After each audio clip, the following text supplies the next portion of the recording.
அவ்வளவு சின்ன வயசுல இருந்து அண்ணன் தான் எங்க 3 பேரையும் வளர்த்துன்னு இருக்குது. சும்மாவா? என்ன எனக்கு ஏதோ பையன் பாக்குறியாமா? நான் போயிட்டா உன்னை யாரு பாத்துப்பா?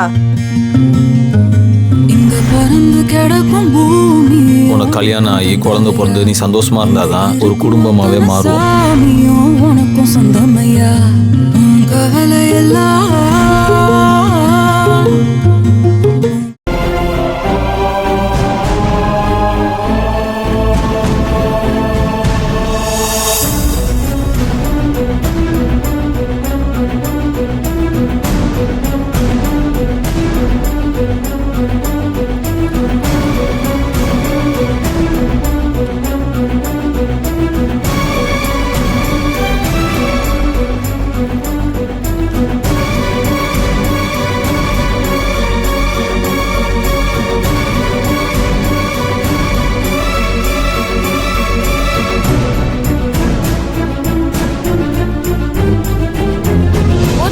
நீ போய் அவங்களுக்கு டீ கொடு.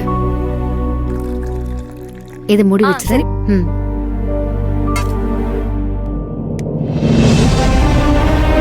என்னங்க டீ சாப்பிடுங்க.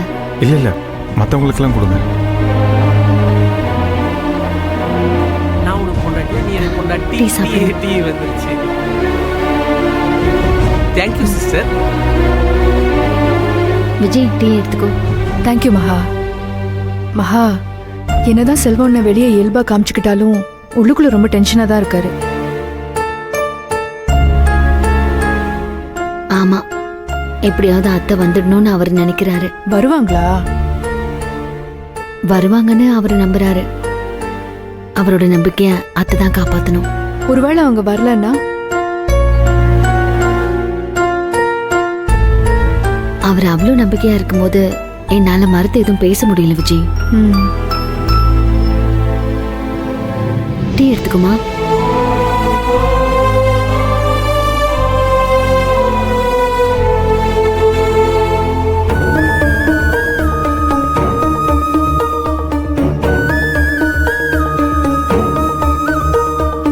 ஏங்க தேவையில்லாததெல்லாம் பேசிட்டு இருந்தீங்கல்ல, இப்ப தேவையானதை பேசணும்னு தோணுச்சா? நான் என்ன பேசணும்? கேட்டீங்கல்ல, நல்ல நேரத்துல பால் காய்ச்சணும்னு சொன்னாங்க. போங்க போய் உங்க ஃப்ரெண்டு கிட்ட பேசுங்க.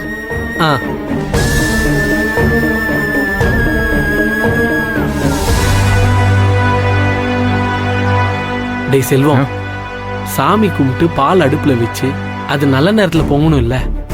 அம்மா வரும்போது வரட்டும்டா, நம்ம இப்ப ஆரம்பிச்சிருவோம். அம்மா வரட்டும்டா. அம்மா வந்து விளக்கேத்துட்டோம், அதுக்கப்புறம் ஆரம்பிப்போம். அண்ணா, நீங்க சொல்றதெல்லாம் சரிதாண்ணா. ஆனா அம்மா வர்றதுக்கு ஒரு வேளை லேட் ஆயிடுச்சுன்னா நல்ல நேரம் போயிரும்ல. எங்க அம்மா வர நேரம் தான் நல்ல நேரம். அவங்க வர வரைக்கும் காத்துட்டு இருப்போம். ஒருவேளை அவங்க வரலன்னா? விஜய், அத்தை கண்டிப்பா வருவாங்க. எவ்வளவு நேரம் ஆனாலும் பரவாயில்ல, நாம அவங்களுக்காக காத்துட்டு இருக்கலாம். இதுதான் நல்ல நேரம்னு நாம அதை ஃபாலோ பண்ணலாம் வேண்டாம்.